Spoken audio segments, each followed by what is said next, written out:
Welcome back, everybody. You're listening to Cut the Shit, a podcast series that aims to take a closer look at the impact of the IT industry, both the good and the bad. Cut the Shit is brought to you by Plow Networks, a managed IT services company based just outside Nashville, Tennessee. I'm Bryan Link, COO here at Plow, and I'll be your host for this series. I'll ask questions, and with the help of our guests, try to dig deep on some of the key challenges we all face dealing with IT. So with that, let's cut the shit and get started. On today's episode, I'm very excited to have Ben Sinclair as our guest. Ben is the CTO of Tithely, a provider of online giving and management tools for churches around the world, and a Plow Networks client. The company is right at 10 years old, serves almost 40,000 churches worldwide, and continues to grow rapidly using a software-as-a-service model that makes it easy and inexpensive for churches to get started and use their tools.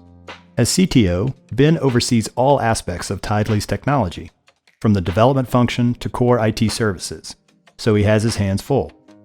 We get into how he handles this diversity of responsibility, what IT challenges Tithely has faced due to its rapid growth and its internationally dispersed employee base, and how he and his fellow company leaders think about core technology when its competitive advantage is software development and evolution. I hope you enjoy my conversation with Ben Sinclair. Ben, welcome to Cut the Shit. How you doing today? I'm good, Bryan. Nice to see you today. So you are officially the person who is the furthest away from me that I've talked to on the podcast now. So I've had a conversation with someone in Europe, some people in California, here and there in the US, and I think I maybe even had one person who was in Canada. But Australia, you get the prize. I don't know what we're going to come up with, but we'll figure out something to get to you, Ben, as an award for coming the farthest. I guess this is the beauty of technology, but you are definitely the furthest away. So thanks for being here with us. Thank you. Yeah, I always like to joke we're kind of in the future because it's like the day after you. So I'm coming back in time to come and speak to you, Bryan. Time changing. I like it. That's excellent. All right. Well, before we kind of get into the meat of the discussion, how about we start? Can you give us an example of an interesting use of technology or a hack that you've seen lately that kind of caught your eye, or sort of it made you sort of take notice? It doesn't have to be at work. It could be in your personal life. It could be, it's pretty broadly construed. Yeah. Something that I've come across recently, and this could be relevant to a lot of business owners out there. And I'm not sure how new this type of company technology is, but it's around like procurement of software and having third-party companies come in and negotiate all your SaaS contracts. Right. I'm not sure if it's something that's quite popular in the past, but I've been looking at at Tithely and looking at different software that we use. And to tell you a little bit of story, our CFO just retired. Good on him for doing that. And he used to be this bulldog negotiator who he would get the best price on anything. Right. It was a point of personal pride, it sounds like. He was the man. Like, he was the nicest guy in the world, but if you put a contract in front of him, he'll grind it right down. So with him leaving, we've kind of been searching around for software, looking at how do we better negotiate these contracts? How do we save money on this stuff that we're spending on? And there's been a number of procurement companies I've been looking at recently that use data and to kind of understand what are different customers paying for the different products out there, like Zendesk and Zoom and Microsoft Teams and all that sort of stuff. So it's been really fun talking to those companies and seeing how they use data and insight to I guess bring savings to companies. So that's a bit of cool technology that I've kind of come across recently, and I'm not sure how well known it is, but it's definitely new to me. Interesting. That's it's funny. The answers to this question run the gamut, as you can probably guess, from sort of true pure play tech. I've had a number, for whatever reason, not for whatever reason, I know the answer. I've had lots of mechanical answers to this because a lot of times people who are in technology are also mechanically oriented people, and so they're into, on the weekends or in their spare time they do mechanical stuff. So a lot of times I get those kinds of answers, which is funny because I'm not particularly mechanical. Like I don't fix things or make things really. I probably ought to learn how, but I'm not that great at it. I'm a homeowner, so I've been forced to figure out how to use screwdrivers and drills and a few things, but you wouldn't want me to build you anything. It might not work out well. Um, so that's an interesting one, and one I'm sure our listeners, I'm sure there'll be people Googling that, because I mean, who isn't trying to figure out how to, save some money, particularly if it's something where, from a comparative perspective, you're like, well, look, love what you guys are doing, but based on what we see, other people are paying, 15% less than this. So all we want is to pay the same as what other people are paying, sort of a, sort of a Yeah. thing in a differentiated pricing environment. Usually enterprise software is that for sure. All right, well, let's jump into it, kind of the main event.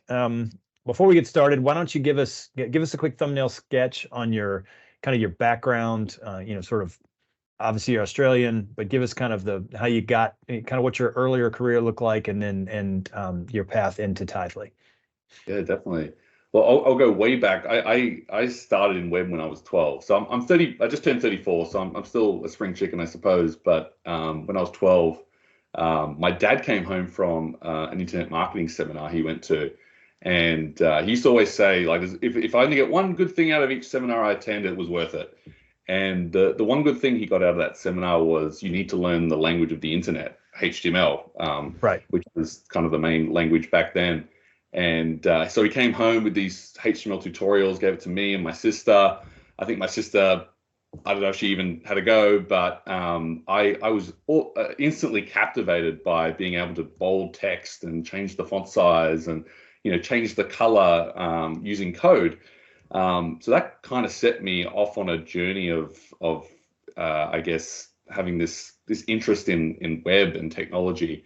So that kind of led to me learning how to program. I started programming code. I self-taught myself in doing that, which led to building a few websites, web directories. I started, my first business was actually selling advertising. I don't know if you remember back, probably was this 20 years ago. Like search engine optimization was all about link building. You had to have everyone linking to your website. Yep. So I had a really successful web directory around web. I called it Webmaster Resources, which were basically tools for website owners. And people would pay me advertising to list banners and that type of thing. So that kind of kicked me off on my entrepreneurial journey. And then by the time I was about 13, so about a year or so later, I started a web design firm with my dad. He was good at sales. I was able to do basic website stuff. We hired a firm in India to do our web design, and we had a web design business. So we went around the local area talking to business owners who were paying $20,000 a year for Yellow Pages ads. Right. Trying to convince them, hey, you need a website. It's on 24/7, because a lot of businesses didn't have websites back in like the mid 2000s. Yeah. So at that web design firm, that's where I learned how to, I guess I grew my people skills. I did customer support. I learned how to program more. I built different software tools and that sort of thing internally and externally, which led to me, probably fast forward maybe 7 or 8 years from when I was 13. So when I was like in my late teens, I started building a CRM system for churches. I was attending a local church at the time, and they were fast growing, and they needed some software to manage their volunteers.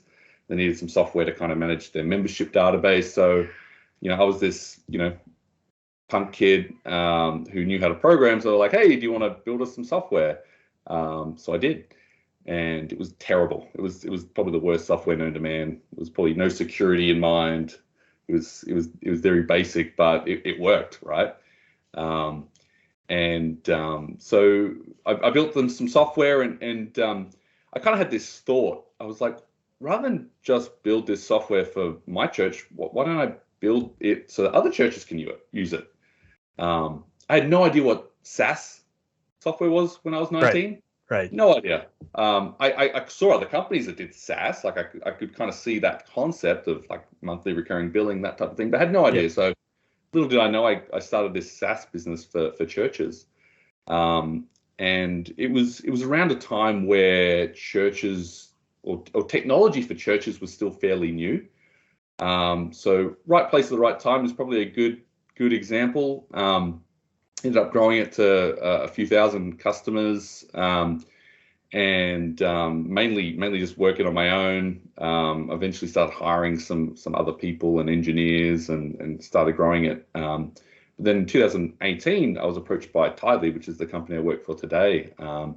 They do online giving for churches, which I can chat about a little bit more. But they just asked if they could acquire my company because they were wanting to branch out from just the online giving portion to, okay, what other church management, right? Yeah, church tech. So yeah, in 2018, I joined Tidely. So I work, I guess since then, I've kind of worked as our CTO, oversaw 50, grew the team to 50 engineers. And lately, focusing a little bit more on information security, which has been a lot of fun, like a bit of a shift for me. Right. But I guess to summarize, like I kind of start a bunch of things and eventually hand it on. So that's going to be my journey. Well, it's a recurring theme. I mean, the entrepreneurial bit, not necessarily, but so many. When I think about the team members we have at Plow and the stories I've heard from folks that have been on this podcast, one of the great things about technology, right, is it's a learn by doing, right? It's. I mean, I'm not saying there's not credentialism in technology. There are certain places where you can't necessarily go to work there, maybe if you didn't go to the right school or have the right whatever. But in general, it's if you can do it, you can show that, right? You can demonstrate that, and there's value in that, and people will appreciate that, your ability to do things or to learn things, right? And so we have multiple stories inside Plow of people who started on as help desk, frontline people, and now are senior level folks because they grew, right? They were the kind of people that wanted to learn, and they built their skills, and they learned. And it's not based on what they had on their resume from the get-go. It's built. It's more of a doing model. And so kudos to you for doing that, and your dad for partnering with you in the early days too. That's pretty cool. That's a neat story. So parallel to that, maybe since you came into Tidely post origin, they were already up and running and had been around since 2012, 2013, somewhere in that range. Give us a little bit of Tidely's origin story and sort of the current situation. Yeah. So our CEO and founder, Dean Sweetman, he was actually a pastor at this time. And he went to Starbucks to order a coffee. And I think this was around the time where Starbucks had just started. I don't know if it was brand new or people just weren't using it, but they had the ability to buy coffee within an app. Right. So he rocks up to this. Sorry, I said rocks. That's a very Australian term, but rocks up. You learned something new today. Yeah, that's great. I'm gonna try to use that. I like that. So that people look at me quizzically, they won't know what the hell I'm talking about. That'd be great. Working with an American company, it makes me realize how much Australian I speak. Anyway, back to the story. He shows up to Starbucks and orders a coffee on his phone, and he goes up to the girl at the counter, and I don't think she'd ever had someone order through her phone. So here they were trying to work it all out, and eventually it went through. He paid for his coffee on his phone. And as I said, he was a pastor at the time, and this thought came to him: why can't we make giving to your local church as easy as buying a coffee through an app on your phone? So he had a son called Bryan, and he had kind of a similar background to me. He kind of got into technology when he was younger and just dabbled.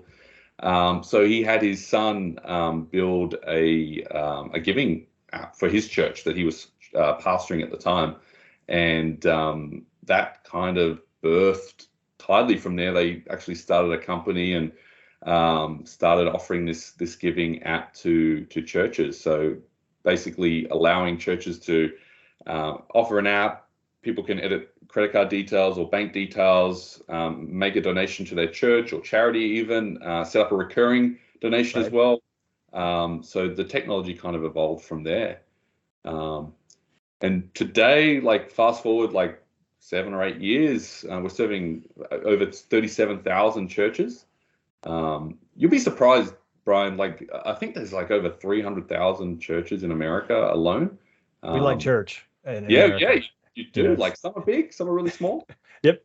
And they're starting. I mean, and it's you talk about entrepreneurship, right? Their church is starting every day, right? I mean, maybe not we think of a lot of people think of church as a fancy building been there 100 years, and those are obviously, I say 100 years. I'm showing my Americanness now, because in Europe they'd laugh and be like, 100 years, that's a new church, right? It's the 1,000-year-old church. It's a really old, yeah, that's a real church.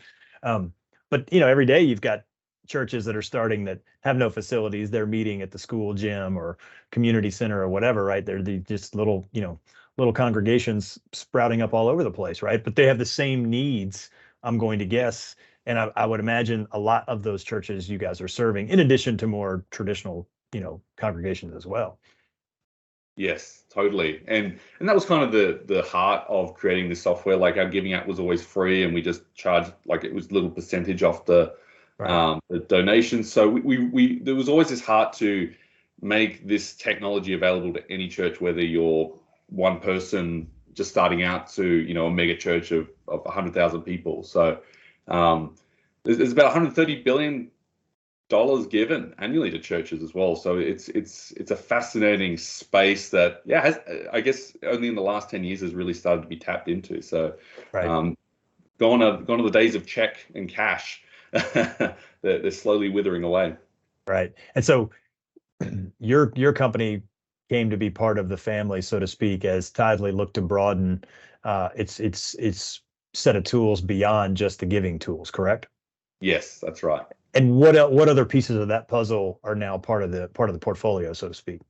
Yeah. So churches, obviously the giving and the CRM member management. We've got websites, we've got apps, so they can have an app they download and have content. Right. Messaging platform. So, like, I guess if you look at a church, it's very similar to a business. Like, they obviously don't function exactly like a business, but you're an organization that's serving a bunch of customers or people that attend your church. So the needs are very similar, but there's definitely been a need for I guess software and technology that is very specific to their needs. Sort of purpose built in that sense. Yes. And that, now that portfolio, so you were part of acquisition. Have the other pieces, how much of that has been de novo built by the team, and how much of it have you guys continued to do acquisitions to round out the portfolio? Yeah, so we acquired a websites company called Ascend back in 2008, probably late 2018 as well.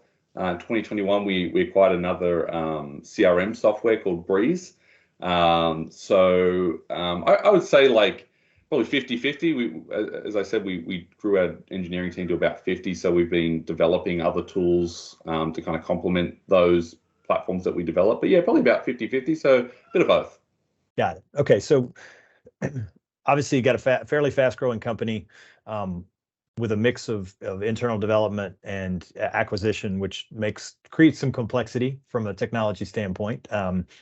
What have been some of the biggest challenges you've had to deal with as you guys have grown? And it doesn't have to be technology. It could be people, it could be a variety of things. Just curious, kind of off the top of your head, what have been some of the challenges, particularly, I mean, you've been there 5 years, but maybe in the last, 3 to 4, let's kind of go a little bit pre-COVID and post-COVID, because that can sometimes muddy the waters it created some unique challenges for certain people, and other people, the challenges were like, we had a ton more business because of X or Y, and we had to figure that out. That's a different kind of a problem. Yeah. Well, in probably March, April 2020, when people started getting locked out and that sort of thing, our business went bananas, because, like, all of a sudden these churches that were meeting every Sunday were having to close their doors, and their revenue is giving. Right. They weren't going to make it if they didn't figure out a way to get some donations in the door.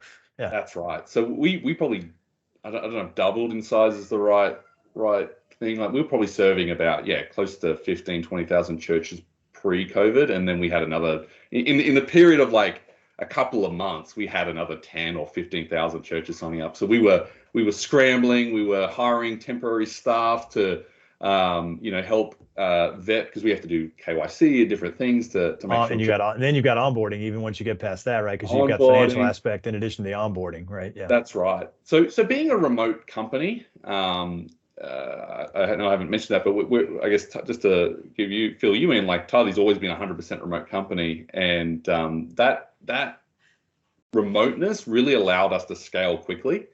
So it was a challenge in terms of, hey, there's a lot of pain right now. We've got a lot of customers signing up, but we were able to leverage, I guess, some of the systems and some of the, I guess, the way we ran our company prior to that mega growth, I suppose, to actually handle that.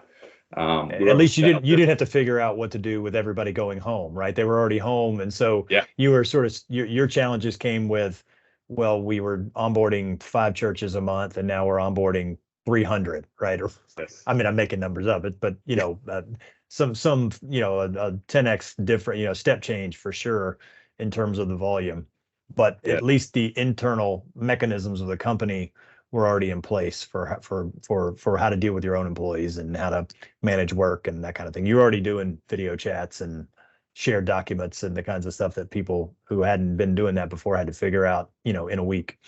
So, you mentioned being fully remote, and that created advantages for you during that timeline. What are some of the challenges that come along with that? Particularly, how have you been able? What's been your process for identifying and finding talent, especially when you needed to grow? You mentioned growing the dev team and some of the hiring needs you've had.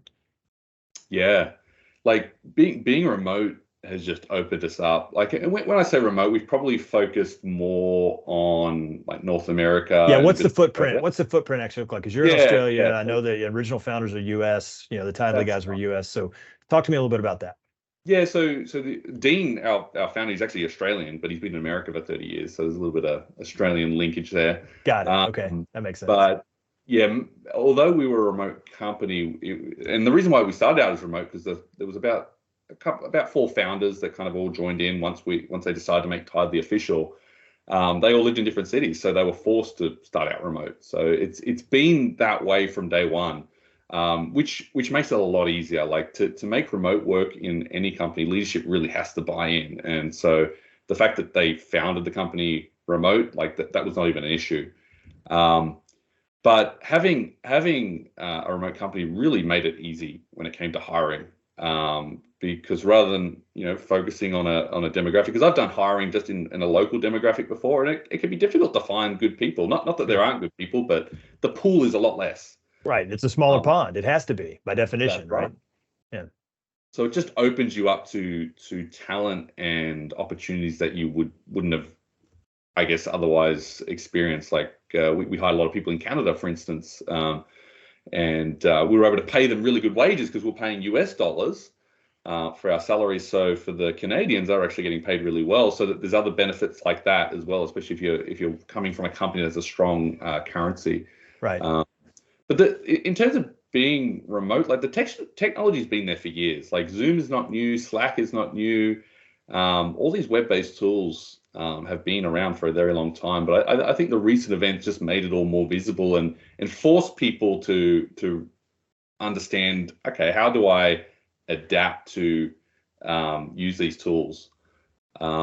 Something I've realized about remote organizations is you can work as a remote organization in a synchronous way, which is like all online at the same time, like a traditional office, or you can work remote in an asynchronous way, which is more of everyone does things in their own time. You can have different time zones. You have people working in the morning, people working at night, and the business still functions. So I think you can make remote work both in a very in-person way with Zoom meetings and that sort of thing, or you can actually make it a very, work on your own hours, use tools like Basecamp or Slack to write down your progress and keep people in the loop. So it's been really interesting just seeing how different companies have approached, how they do remote work. Yeah, I think we're just scratching the surface of figuring that out, right? I mean, when you can't underestimate the investment in real estate that most companies have had. And, you're spending maybe you bought a building, but let's just assume even if you're leasing, right, you've got a 5-year lease and it's thousands of dollars a month. You're probably not going to spend a lot of time trying to figure out how to have fewer people in that office, right? Because in addition to the lease, you've furnished it, you've done all this stuff, right? Not to say that being face to face that there's not value to that. There is. But you take it for granted in that model. The incentives there'd be no reason for you not to, right? In fact, it'd be odd otherwise. I mean, you mentioned Basecamp, and the guys at 37 Signals, now Basecamp, right, were probably some of the earliest proponents of true remote, kind of fully remote. And they were all, for the most part, went remote very early. I don't know that they were always remote, but they started as moonlighters, so it was kind of remote. And then I think starting out as remote makes life simpler than trying to move to remote from a more traditional office. So I think, in our case, not that this podcast is about us, it's about you guys, but I do think this is I think it's a challenge that everybody that is listening to this podcast is probably dealing with, unless they're a pure remote company and always have been, which isn't that many companies, frankly. Is what do you do now, right? So you have traditional office space, COVID hit, you sent everybody home, you figured it out, and now you're back to some sort of limbo state where you're doing some hybrid, like, well, you still have the office. Some people come to the office. Do they come to the office when they want? Do you want to try to coordinate where people come in sometime and not others? Like it creates an interesting management challenge that you didn't have before, because everybody was at the office unless there was some reason for them to be away. And in your case, there is no office to go to, so you don't have to worry about, well, when does everybody need to be at the office? Like, you don't have that problem unless you want to try to get together, once or twice a year or something, like, some pure remote companies do that kind of thing, get together twice a year or once a quarter, bring everybody in, have a bonding kind of, true face-to-face. So that's another whole kind of conversation, but it is interesting that was part of the origin story and made it, that became a real advantage for you. It was an advantage in some respects, but it got amplified, it feels like, by what happened with the pandemic, for sure. So yeah, interesting. You mentioned some of the tools and technologies for doing remote work. What as you think about what you guys have done to sort of manage the day-to-day affairs of a fully remote workforce and a geographically disparate workforce, what are some of the tools you use, and maybe more specifically, what are some of the ways that you're using those tools that are maybe a little bit different than the way other people are using them? Because if you just say, yeah, my devs talk on Slack and we have Zoom meetings when we meet, I mean, everybody's doing that. That's not, how have you guys figured it out? And what's maybe a little bit of some unique ways or interesting ways? And maybe it's back to the synchronous, asynchronous thing too, because that's not a concept that a lot of people really have thought about, because to your point, people sent everybody home. They were used to operating synchronously, so they just tried to do a facsimile of that. Like, well, you're all at home, but we're still all going to talk to each other all the time.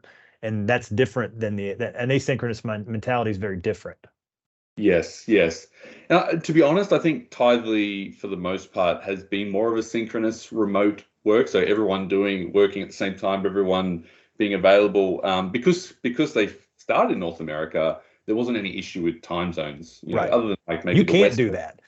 Yeah, exactly. You can do that. It's possible. Right. So, early days at Tidely, when we had like 20 people or so, it was very, hey, we jump on a video call if you need to chat. Slack is a very in the moment type of tool. It's also a bottomless pit at times when you log in. Yeah, you want to talk about a time suck? That's a good one. Yeah. Yeah. And it's just so easy to miss things.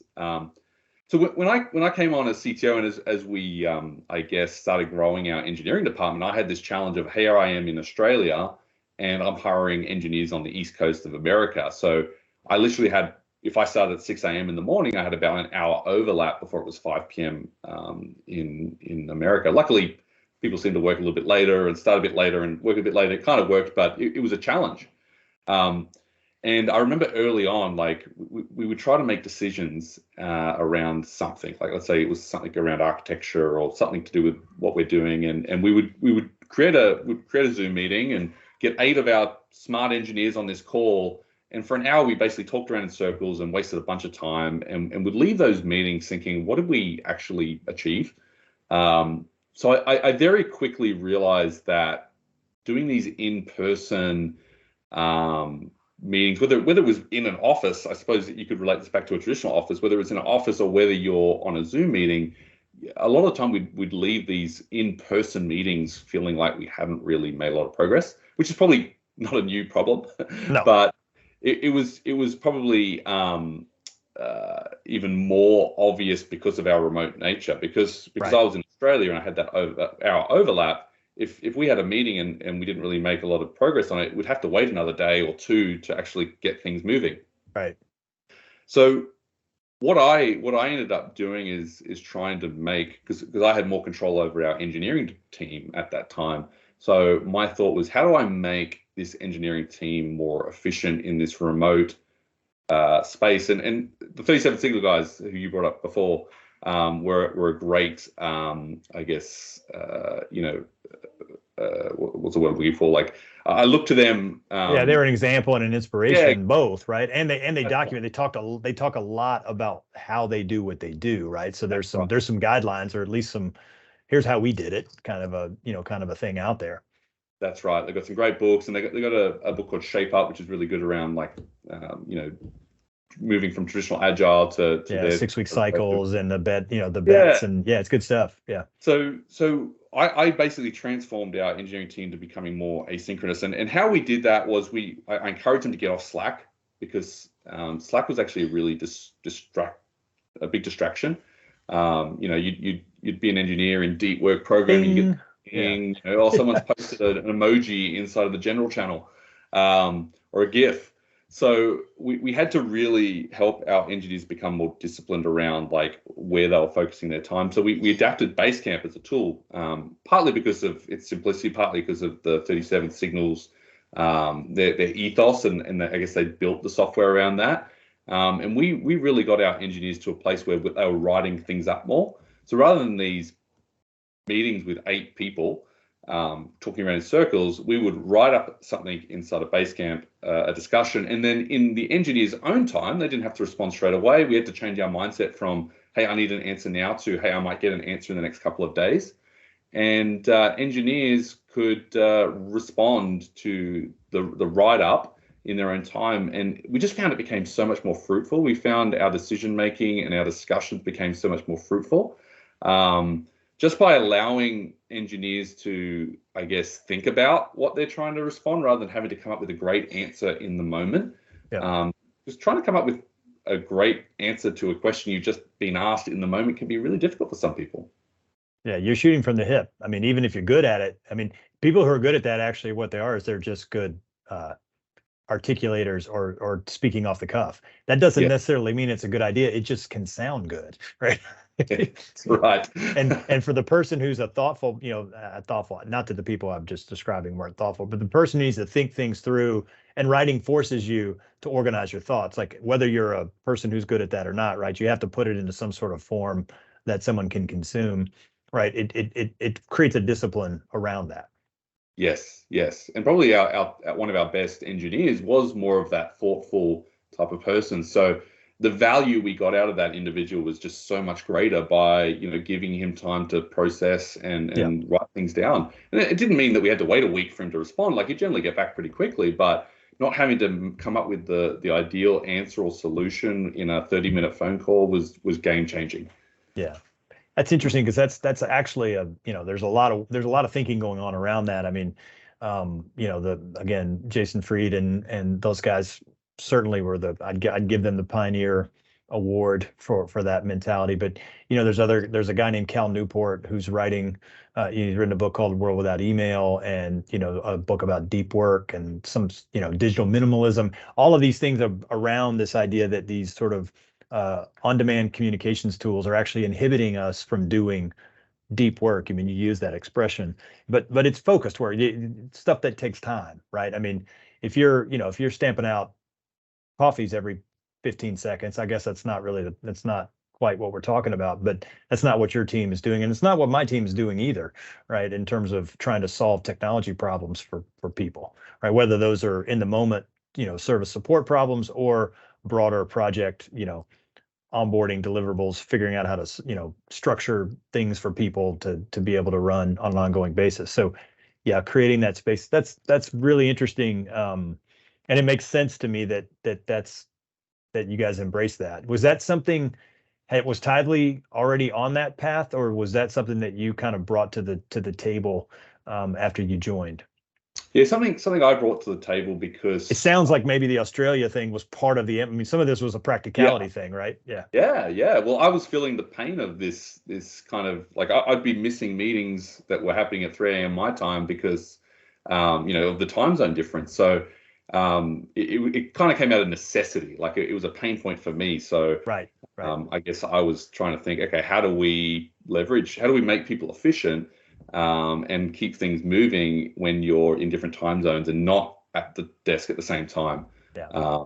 So that was necessity is the mother of all invention, right? That's what they say, and this is a good Yeah. example. So, Yes. hey, well, you brought it up earlier. I did want to transition over just a bit, and that's this idea of security.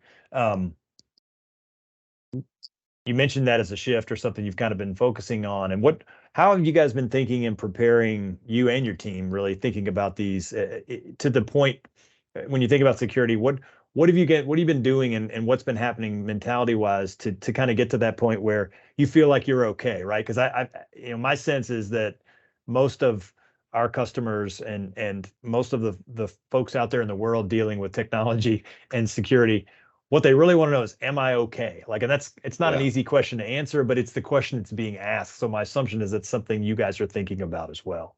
Yeah, it's funny. Like something that really has haunted me a little bit was listening to one of your previous podcasts. I think it was one of the last ones, and he said nowadays it's not if you're going to get attacked, it's when you get attacked or when you have a data breach.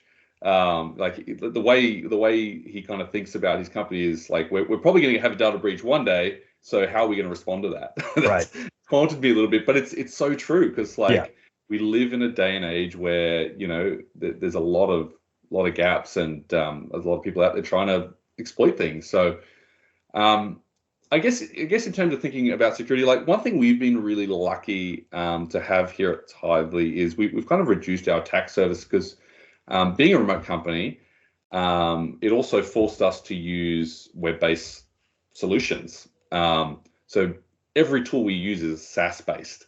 So I feel that like using Slack and using G Suite for email and using different CRM platforms, like we don't have any software that's physically installed on our computers that kind of interacts with the data that we're using and the customers and that sort of thing. So I think with encryption and all that kind of stuff, it's reduced our attack surface. So for sure, it's been really helpful. Like if we get a ransomware attack on someone's computer, it's not the end of the world because like there's not really much on the computer that's important. They can just switch to another laptop. So I think leveraging web-based software and putting the emphasis on them to keep their system secure and up to date and that sort of thing has been really helpful for us. Yeah, I mean, in many ways, I guess you've got more of an access management problem than anything else, as opposed to the old. We've got servers, and we need to make sure nobody gets to the data and the financial records that we keep there. Right? Those are different challenges.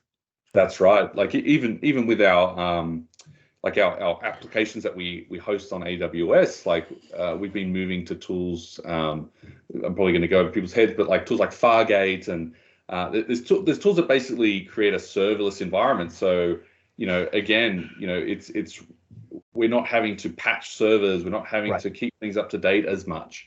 So I think just trying to leverage a lot of the tools out there to put less of a burden on our team to keep things up to date and to be monitoring things as much has been really helpful. That helps me sleep a little bit more at night. Yeah, for sure. But I think what we have done in thinking about security is like trying to be aware what sort of risks our business have.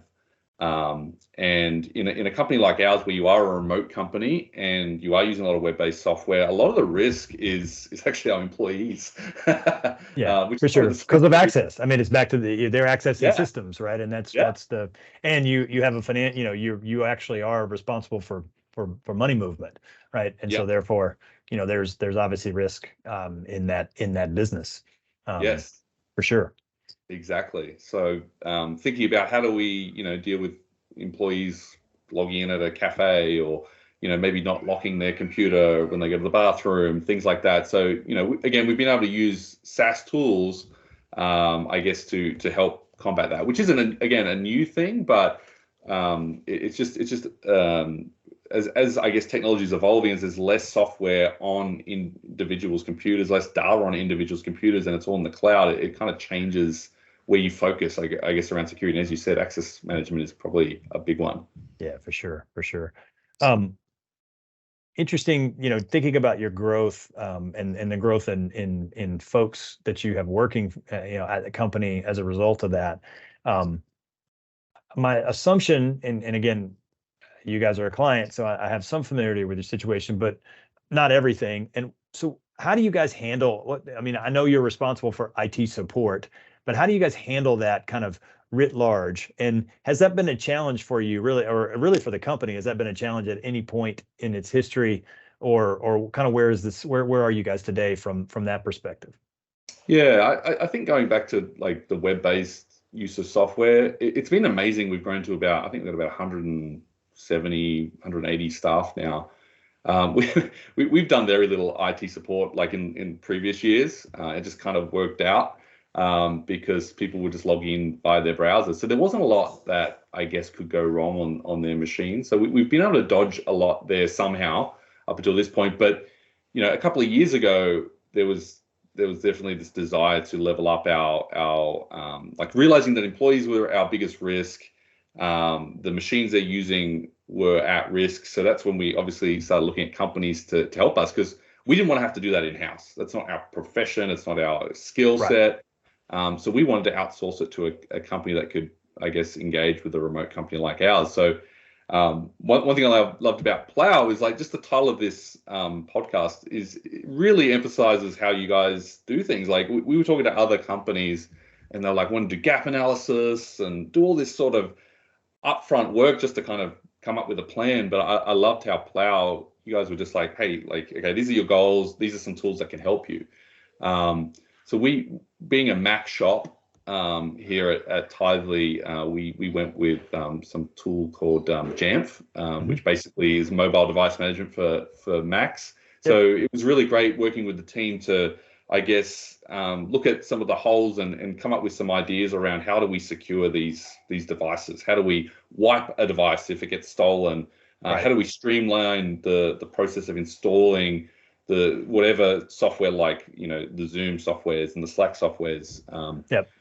But being web-based, it definitely removed a lot of the pain. It was mainly around just locking down those computers and access management. Yeah, I was going to say, I would figure password resets or it would be maybe the biggest potential issue, right? Somebody can't figure out how to get back. They're locked out of AWS, and that's a problem, right? Yeah. And it happens way too often, unfortunately. yeah, it does everywhere. So don't feel bad. It's the same old story. Well, I'd like to wrap up with just a couple of questions, kind of more on the strategic side, since you're at the C-level. One interesting thing, I've had some conversations with folks on the podcast, and we talk with clients a lot about this, and it's about this idea of making the case for technology investments or technology spending, outside of the development side of the house. Because my assumption is that you guys are a software company, convincing your colleagues in the C-suite that we need more devs. It's probably not that hard to sell, right? I mean, you all things being equal, right? That's an investment in the assets that generate revenue for the company.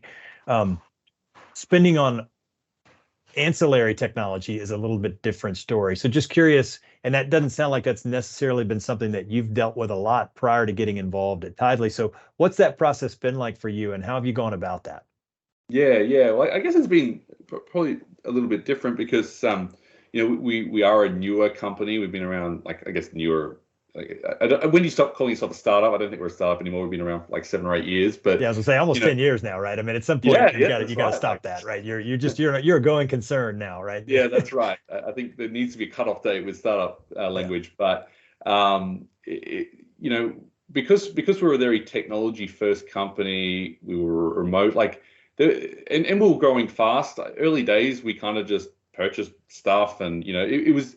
And having a small team as well made everything pretty cheap. You could kind of jump on free plans and that sort of stuff. So I think we were very frugal, and also they're able to kind of just jump on things as we needed it early on.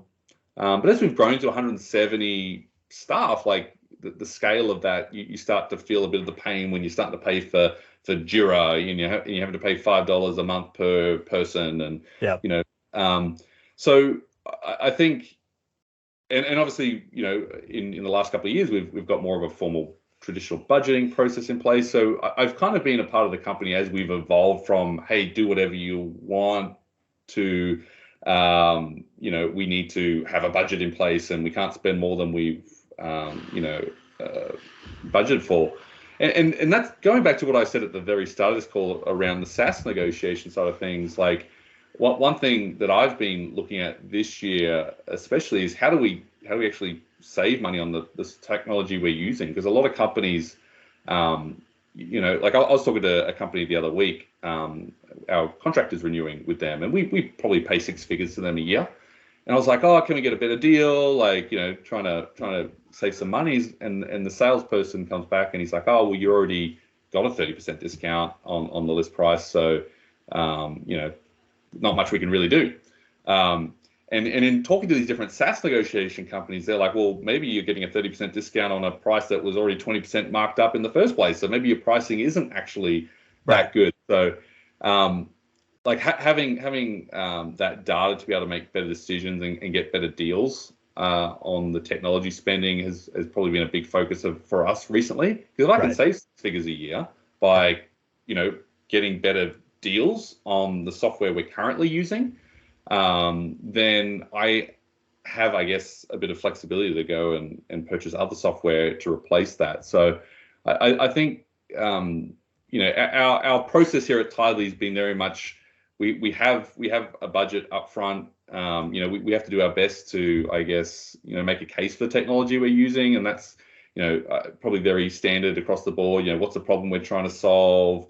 What solutions are there out there? Here are the different vendors. So I wouldn't say we've got anything totally different out of the box, but I think trying to cut costs and being a little bit more optimized in our use of software has been something that we've really been focusing on. Because when you do kind of grow from 20 employees to 170 relatively quickly, there's a lot of fat that can be cut. For sure. And then it starts to matter because you've got enough volume, right? You've got enough users, you got enough seats, all those sorts of things. One question specific to that, and this is, I ask it because it was a topic of conversation that I had with another person on the podcast, a larger organization than yours, but given your footprint and the way you guys operate, do you guys use a single sign-on? Do you use single sign-on software now, or are your folks going and logging in individually? And there are probably people at Plow who already know this answer. I just don't, because I don't actually do support for you guys. You don't want me doing support. I wouldn't be any good at it. So, what was that investment? How did you decide to make that investment?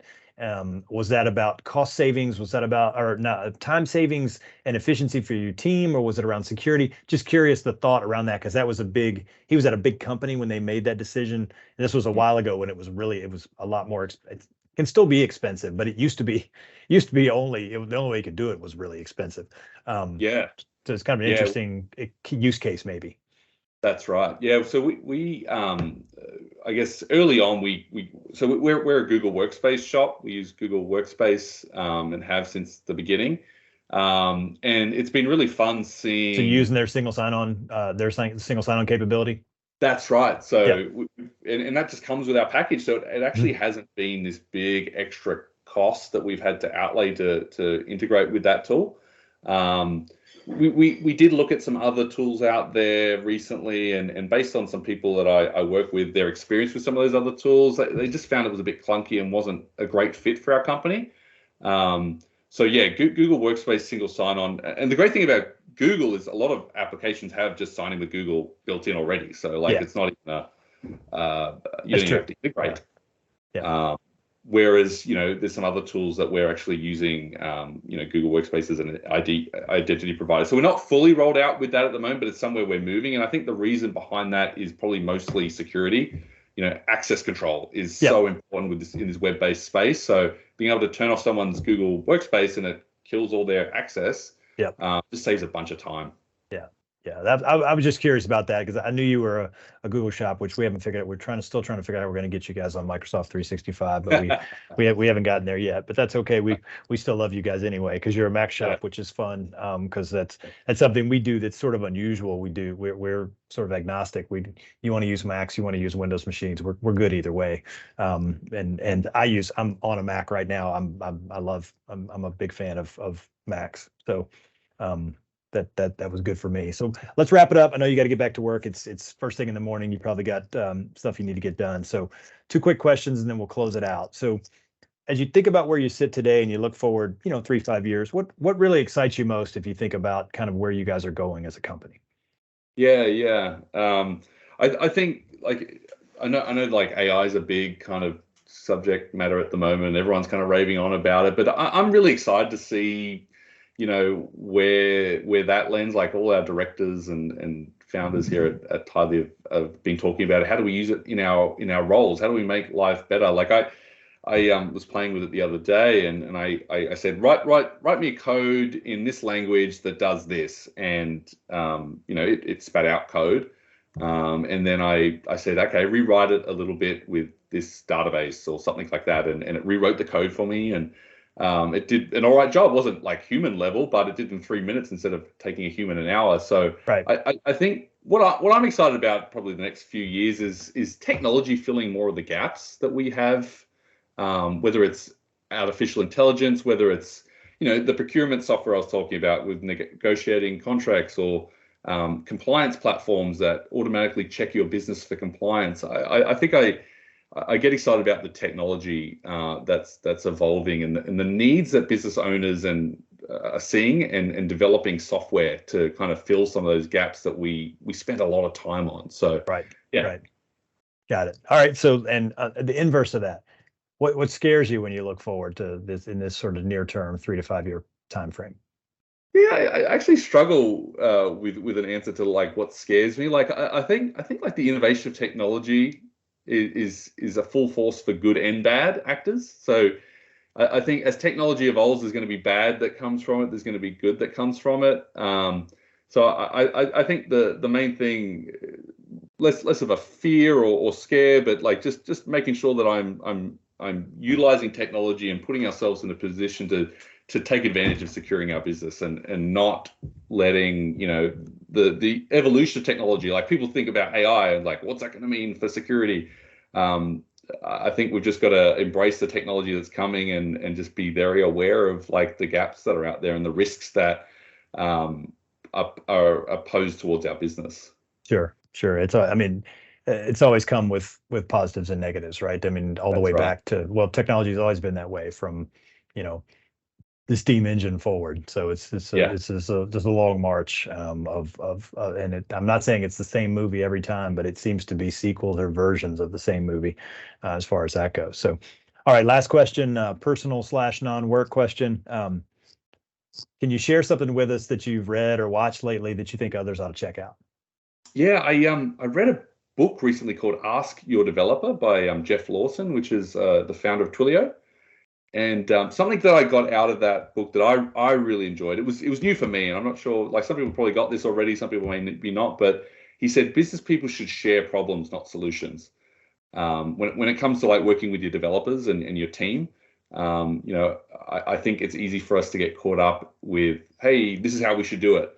But the team we have, like the engineers or the whoever we work with under us, they're actually creative people, and if we give them problems, it gives them an opportunity to come up with solutions. So that was something that really stood out to me. It was a really great book. There's so many other gold nuggets in that. Ask Your Developer. That's the name of it. Ask Your Developer. Yeah, it was a great book. Twilio is one of the great platforms. Those guys have done a fantastic job for sure. Really slick for coming up with building a true platform for communication and giving you the tools to do just about whatever you would want to do, whether that's old school phone routing to messaging to anything in between. So pretty cool stuff. So Ben, thank you so much for your time. It's been great talking with you.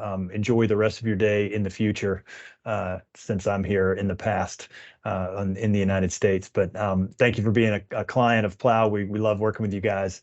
And as always, if there's anything we could do for you, let us know. And maybe we'll have you back on the podcast at some point in the future to kind of check in and see where things are. Yeah, appreciate it. I had a lot of fun. Thanks for having me on. Good deal. Thanks, Ben. Take care. We hope you enjoyed this episode. If you are enjoying the podcast, we'd appreciate it if you would become a subscriber wherever you get your podcasts. And if you could rate and review the show on Apple Podcasts and Spotify, that would really help us out. Or you can just go old school and tell your friends, your family, your colleagues, and hell, anybody else who you think might want to hear something like this to listen in. If you're on social media, make sure to follow us on TikTok at CutTheShitPod, all one word, where we post lots of clips from the podcast. And last but not least, you can also watch the YouTube version of the show on our YouTube channel at Plow Networks. Until next time, take care and have a great day.